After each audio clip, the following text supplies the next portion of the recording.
folks, your next comic. Please welcome Mr. Howard Beekman.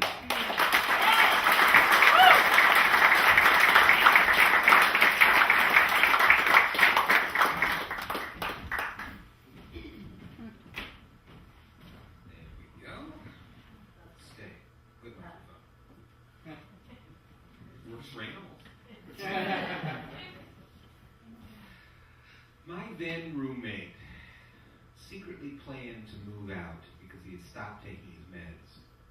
Then he went psychotic and I had to call the cops. Even before he went psychotic, I should have known that he was planning to move. He asked me to pay the deposit on the moving van. I was robbed on a street corner in a big city. After they took my money, the robbers looked through my wallet and ran away. Maybe it was the Justin Bieber fan club card. Now, the robbery meant that I didn't have any money, so I had to wire my father to send me some. He was pissed. Lucky I wasn't kidnapped. I can just imagine that telephone conversation. Dad, they want $25,000 in ransom. See if you can bargain them down to 50 cents. But Dad, they're threatening to cut off my ear. Okay, we'll go for $1. I was kicked out of a really good job because I made a comment about myself that someone else objected to. I said I knew a lot about sex. I watch it all the time. The person who objected did not like that I mentioned sex at all. So I said, okay, let's talk about dismemberment instead.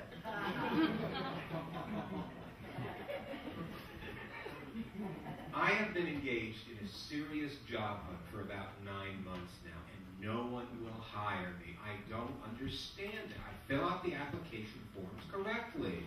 When they ask for serial number, I write Cheerios 1, 2, 3. Then there was that bank that wouldn't hire me as a guard. And under other qualifications for job, I wrote down my personal analysis of their security system and my plan on how to rob their bank. No one will hire me. I don't understand why. Maybe it's because I fill out the application forms in human blood. Maybe because under strengths I write, can hide your corpse in the trunk of my car. And even when I get an interview, I still don't get the job. Could it be because I show up in a Hannibal Lecter mask? Okay, too dark? Okay, let's talk about something nice like dating.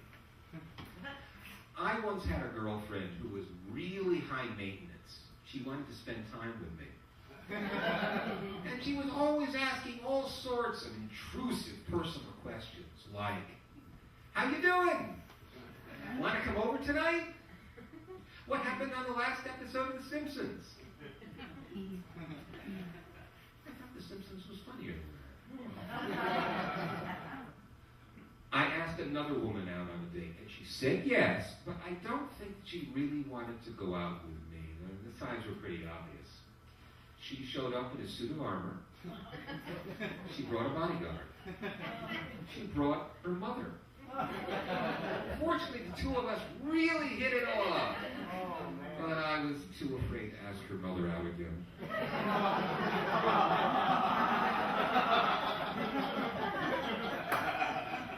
Fear has really gotten in the way of my dating.